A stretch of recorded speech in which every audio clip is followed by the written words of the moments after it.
Alam pala niya na sira mo yan. Ano sabi niya?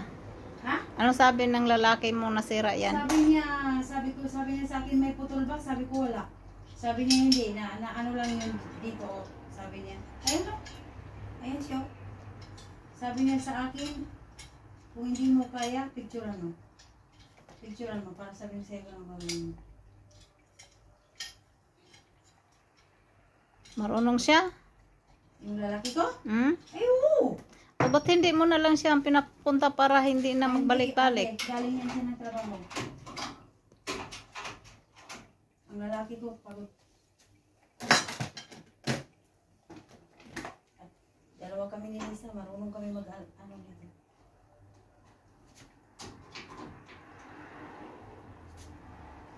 Assign mo lang mga pinto-pinto na ito. Easy lang yan. Marunong ka nga maggawa ng bahay, hindi ka marunong mag-assemble ng pinto.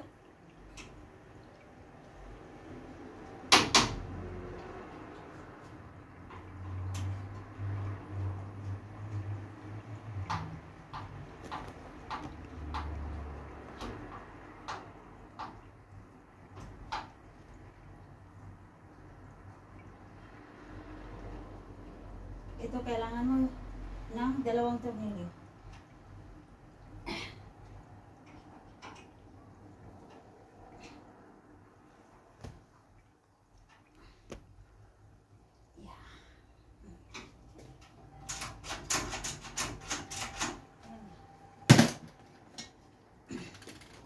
Putol siya. Papalitan ko yun. May bago ako dyan. Ayan sa bago.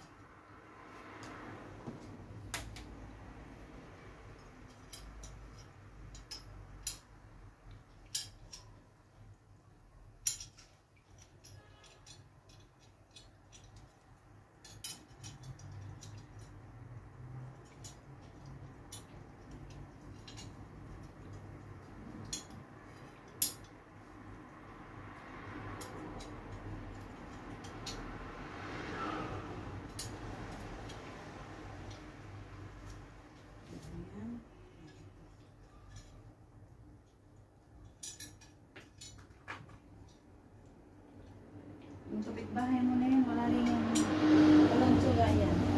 Hindi rin niya talagang tsuga. Nasaan yun?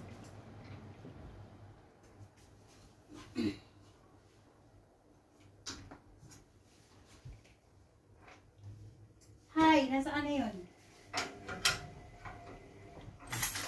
Yan, para doon. Na.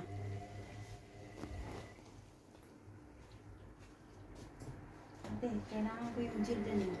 Yung rubber niya. Nasaan na? Nahulog. Ayun. Wow!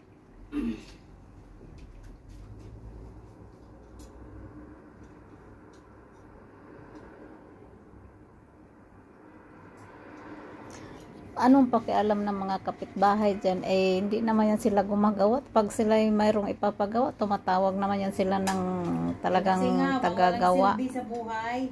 Hindi yan sila gumagawa kung mayroong sira. Tumatawag yan sila agad-agad. Yung talagang marunong. Hindi kami tumatawag. Ang lalaki ko gumagawa.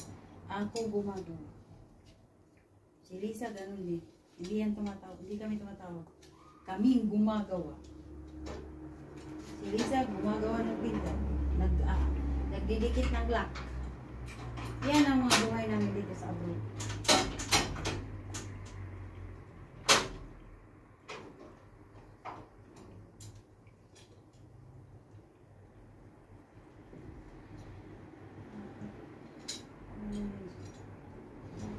Mali ang paglagay.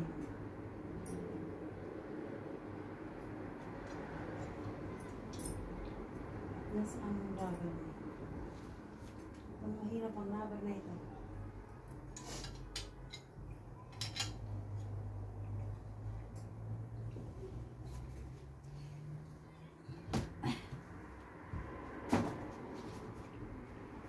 Madali lang pala ito ikabit. Sabi nga ni Lisa, ang dali lang ikabit yan.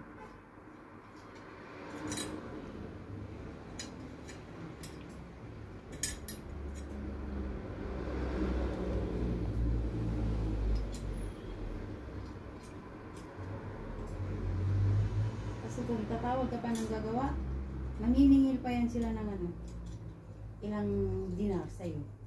10 JD. Ikaw, bumabayad ka 15 JD. Mahal.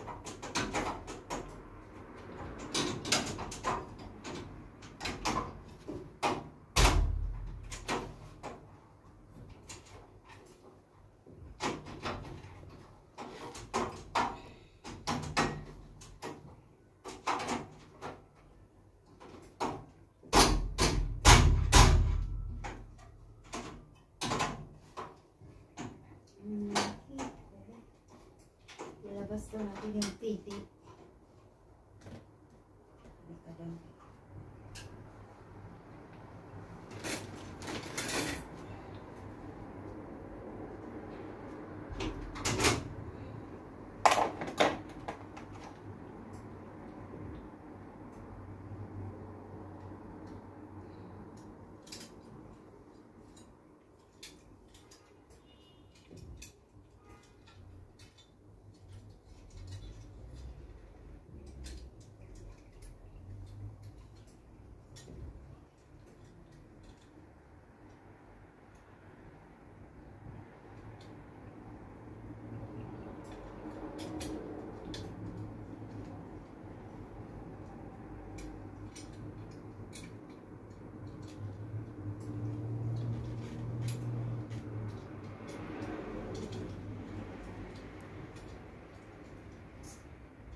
Alam mo, ito dapat makapasok yan dyan. Ano bang pinalitan?